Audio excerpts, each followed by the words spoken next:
Hola, qué alegría dar la bienvenida a quienes nos escuchan a un nuevo análisis a fondo. Hoy tenemos una inmersión sumamente reveladora por delante. Así es, una inmersión muy profunda y llena de detalles que a veces pasamos por alto. Exacto.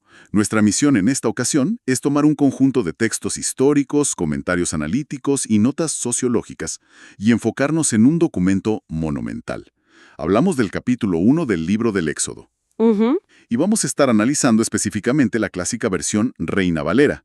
A ver, vamos a desempacar esto, porque a primera vista alguien podría pensar que se trata simplemente de un texto antiguo. Claro, un relato que, digamos, ya no sabemos de memoria. Sí, el típico relato de escuela dominical, pero cuando observamos el material de cerca, la realidad es que tenemos entre manos un estudio de caso fascinante. Totalmente. Un caso sobre paranoia política al más alto nivel.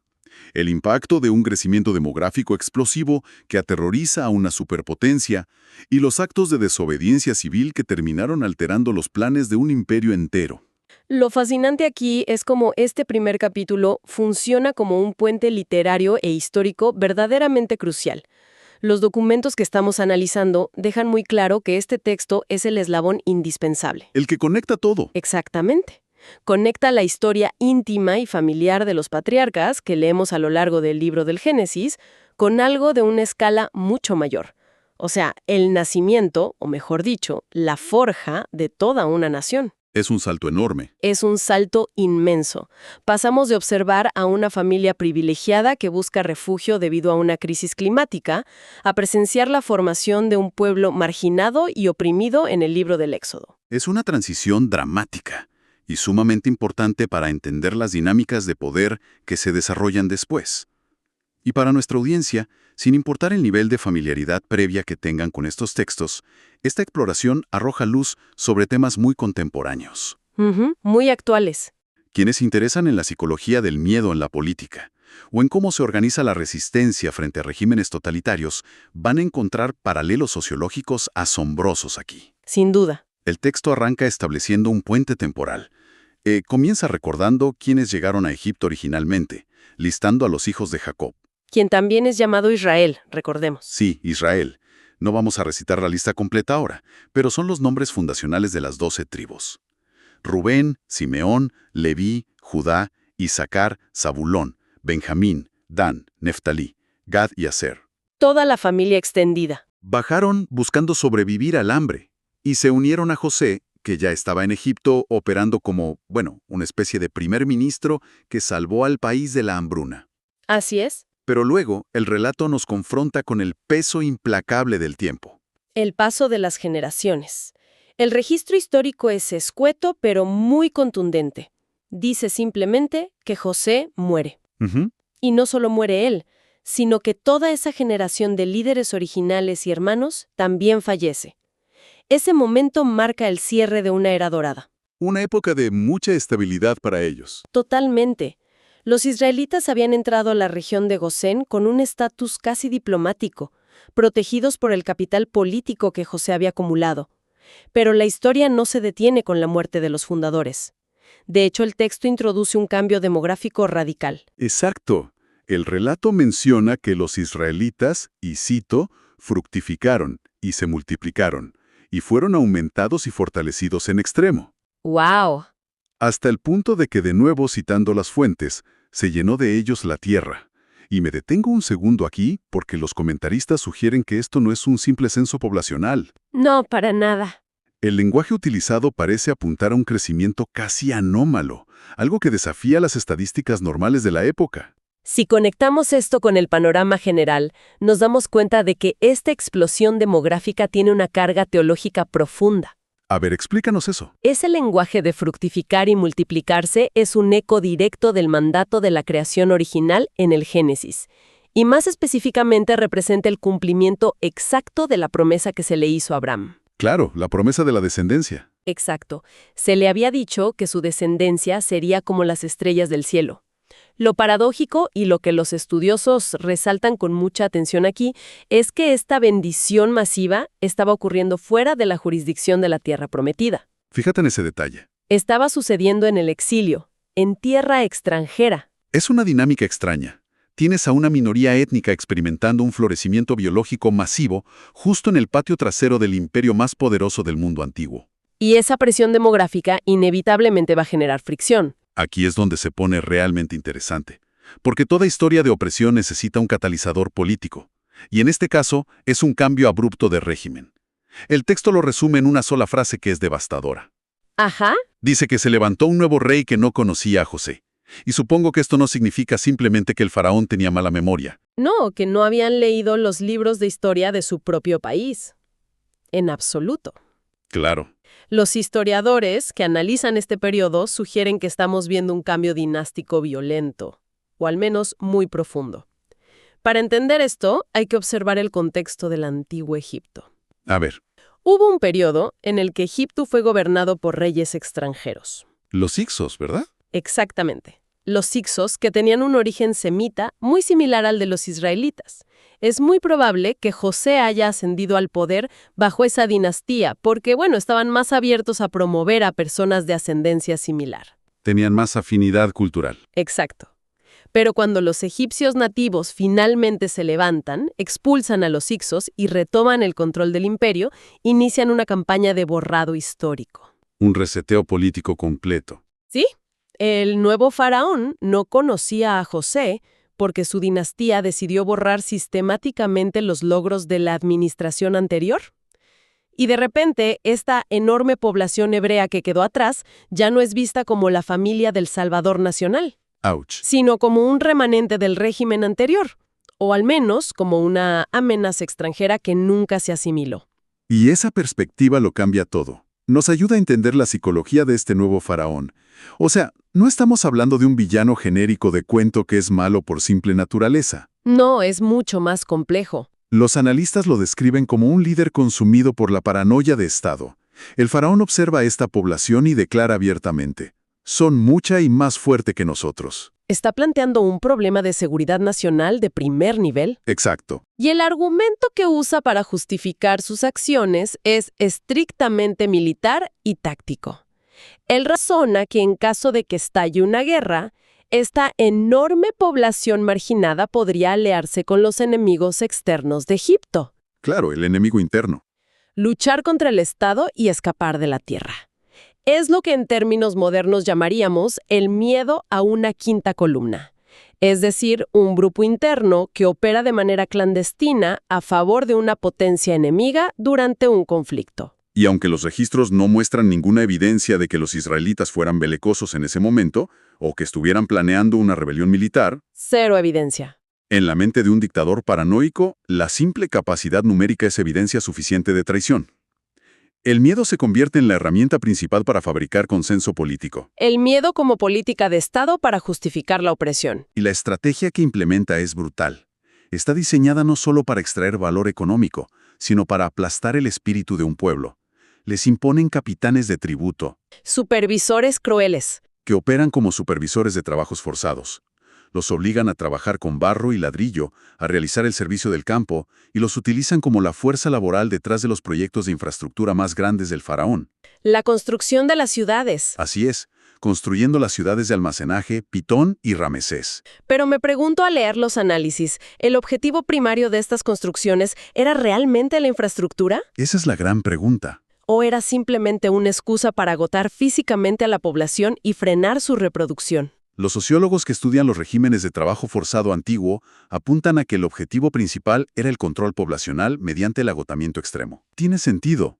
La lógica imperial dictaba que un hombre que trabaja hasta el colapso, bajo un sol inclemente, no tiene la energía ni la esperanza para criar una familia grande. Ni hablar de planear una insurrección. Menos, se trataba de quebrar la identidad del individuo, reduciéndolo a un simple engranaje de arcilla y paja en la maquinaria de Egipto. Sin embargo, frente a esta estrategia de opresión sistémica, nos encontramos con un fenómeno sociológico y teológico que resulta deslumbrante. Ajá, el giro inesperado. El texto documenta un fracaso absoluto de las políticas del faraón. Menciona explícitamente: cuanto más los oprimían, tanto más se multiplicaban y crecían. Esa resistencia es fenomenal. Estaban usando toda la maquinaria pesada del Estado para aplastar a una comunidad, y el resultado es que la comunidad se expande con más fuerza. Es un fracaso logístico total para el imperio. ¿A qué atribuyen los análisis esta resiliencia tan contraintuitiva? Representa una desconexión fundamental entre las herramientas del poder terrenal y las fuerzas de la preservación divina. Desde una perspectiva analítica, ilustra que la identidad y la cohesión de un grupo oprimido a menudo se solidifican bajo presión.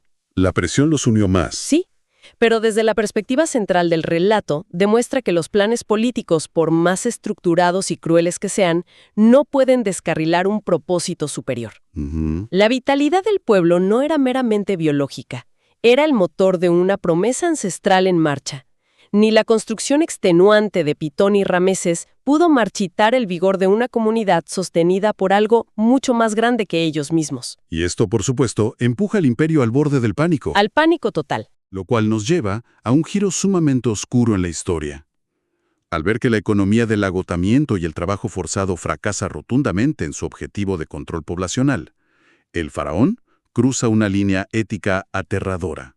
Pasa de la opresión laboral al intento de asesinato institucionalizado. Decide implementar un programa de infanticidio. Pero la forma en que intenta hacerlo inicialmente es muy peculiar. No envía de inmediato a las tropas a las calles. No, recurre a una operación encubierta primero. Exacto. Manda a llamar a 2 mujeres. El registro histórico preserva sus nombres, las parteras hebreas, Sifra y Fua. Sifra y Fua. Sus nombres quedan inmortalizados, mientras que el nombre del faraón se omite deliberadamente en el texto. ¿Es verdad? Lo cual es una ironía literaria brillante. Ahora, la orden que reciben directamente del hombre que se consideraba un dios viviente en la tierra es espeluznante. Escalofriante. Les dice que cuando asistan los partos de las mujeres hebreas, si el bebé es niño, deben matarlo discretamente. Si es niña, pueden dejarla vivir. Es un plan de genocidio selectivo. Eliminar a la futura fuerza laboral y militar masculina, y probablemente asimilar a las mujeres jóvenes a la sociedad egipcia con el tiempo. Esa era la estrategia sociodemográfica. Pero me surge una duda logística que siempre aparece al analizar este pasaje. Si hablábamos de una explosión demográfica tan masiva, cientos de miles de personas, ¿cómo es posible que el faraón llame solo a 2 parteras? Sí, suena a poco. 2 personas para atender a toda una nación en crecimiento. Es una excelente observación. Los expertos en historia del Medio Oriente Antiguo sugieren que Sifra y Fua probablemente no eran las únicas parteras en funciones. Ah, ok. Sino que operaban como las líderes o las administradoras principales de un gremio entero de parteras. Eran las representantes sindicales, por así decirlo. Ándale, algo así.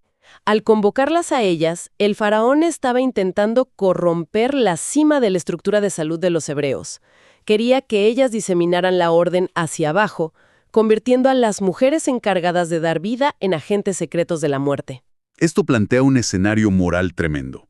Estas 2 mujeres, trabajadoras comunes, se encuentran de repente en el epicentro de un conflicto entre la ley del Estado y la ley fundamental de la vida. Un peso enorme sobre sus hombros. Y la decisión que toman define el concepto mismo de la desobediencia civil. El texto dice que las parteras desobedecieron la orden del rey. Y la justificación es la clave de todo. Lo hicieron porque temieron a Dios. Exacto. No temieron al faraón, no temieron la tortura o la ejecución. Su brújula moral apuntaba a una jurisdicción superior. Esto plantea una pregunta importante que reverbera a través de toda la filosofía política moderna. ¿Cuál es el deber de un individuo cuando las leyes dictadas por el Estado son fundamentalmente injustas y atentan contra la vida humana? Es el dilema eterno.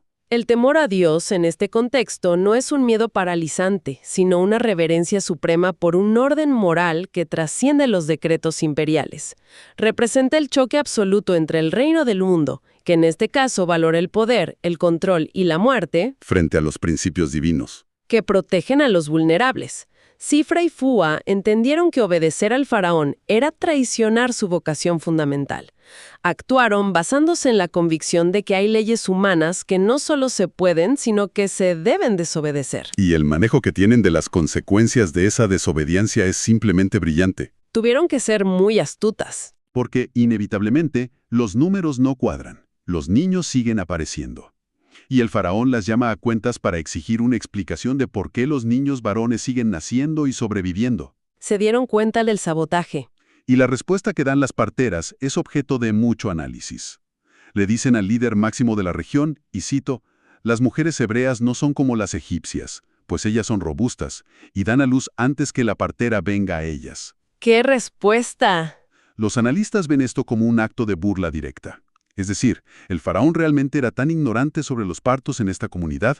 ¿O ellas estaban jugando con su mente? Los estudiosos ven en esta respuesta una mezcla maestra de ingenio táctico y subversión sutil.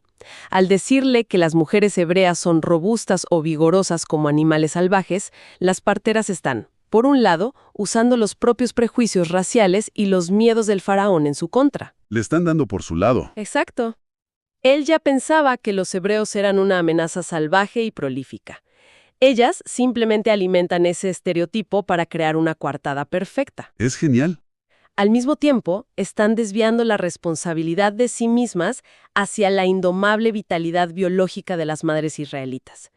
Y es muy probable que un faraón rodeado de cortesanos y alejado de la realidad de las clases trabajadoras no tuviera las herramientas para refutar los misterios de la obstetricia de las clases bajas. Utilizaron la ignorancia y el prejuicio del opresor como un escudo para proteger la vida. Es un acto fundacional de sabotaje burocrático. Totalmente. Dos mujeres sin ejército, sin armas y sin influencia política logran frenar temporalmente la maquinaria de exterminio del estado más poderoso del planeta. Y de acuerdo a las crónicas, esta valentía no queda en el vacío. Tiene su recompensa. El texto afirma que Dios hizo prosperar a las parteras. Como protegieron la vida de otros, se les concedió tener sus propias familias fuertes, y el pueblo siguió multiplicándose. Refuerza la idea de que la verdadera historia humana, los cambios tectónicos que definen las épocas, rara vez ocurren solo en los salones del trono o en los campos de batalla formales. Sino en la base de la sociedad. A menudo se deciden en los actos cotidianos de coraje moral por parte de personas aparentemente insignificantes para el sistema. Sin embargo, la tensión del relato no se resuelve aquí. De hecho, esta victoria silenciosa de las parteras lleva al imperio a una frustración total. Y eso nos empuja al último nivel de esta crisis, enfocado en el versículo 22. Al ver que el plan de usar a las parteras como ejecutoras encubiertas ha sido saboteado, el faraón abandona toda pretensión de actuar en secreto. Se quita la máscara por completo. Pierde los estribos y radicaliza su postura. Pasa de la política burocrática al terrorismo de Estado manifiesto. Emite un edicto público, ya no a un grupo pequeño, sino a todo su pueblo, a la población civil egipcia en su totalidad. La orden se vuelve grotesca y generalizada. Decreta que todo niño hebreo recién nacido debe ser arrojado al río Nilo. ¡Qué horror! Mientras que a las niñas se les debe permitir vivir. De un plumazo, el faraón intenta convertir a cada ciudadano común de su imperio en un cómplice activo del genocidio. Literalmente armando a la sociedad civil contra sus vecinos.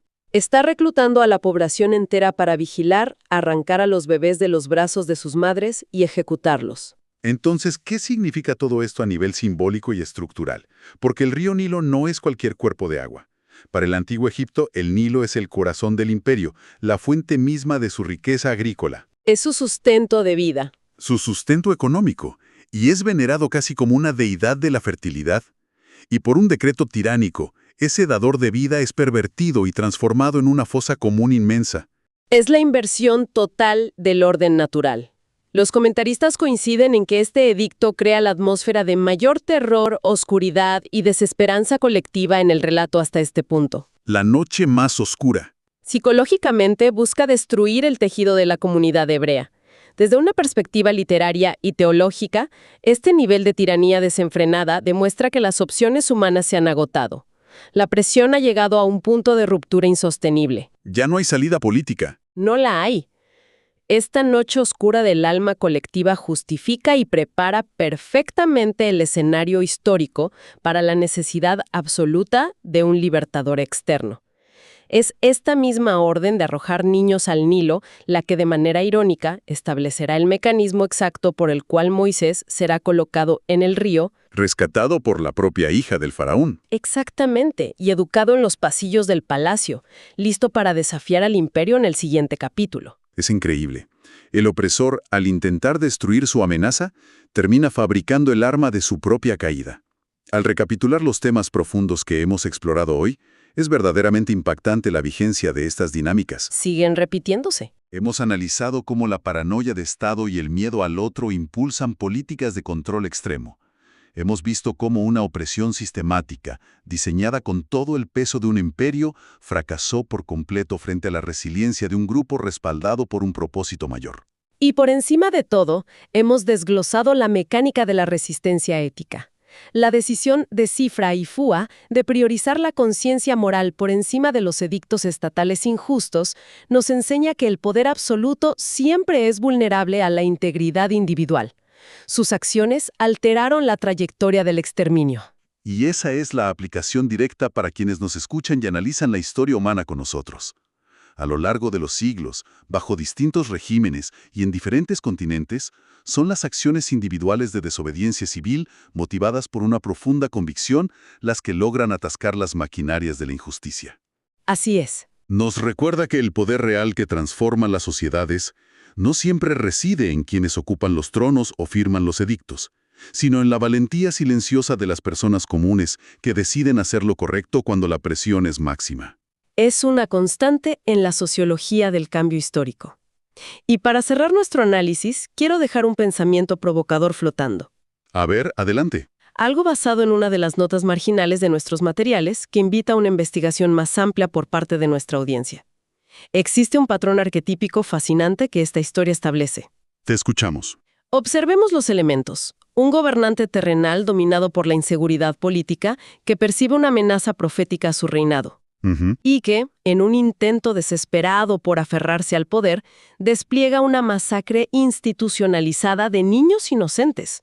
Si adelantamos el reloj de la historia muchos siglos, vemos que este oscuro guión político se repite casi al pie de la letra. Ah, con el rey Herodes. Exactamente, con el rey Herodes y el decreto de la matanza de los inocentes ante las noticias del nacimiento de otro niño prometido, Jesús. ¡Qué paralelo tan fuerte! Nos sugiere la existencia de un ciclo profundo y recurrente, el choque constante entre los imperios humanos, impulsados por la paranoia y la fuerza bruta, y los movimientos de redención que inexorablemente continúan abriéndose paso en los momentos de mayor oscuridad. Nuestra audiencia por acompañarnos a desgranar las complejidades de este texto monumental. Sigan conectando los puntos, mantengan viva esa curiosidad y nos escuchamos en nuestro próximo análisis a fondo.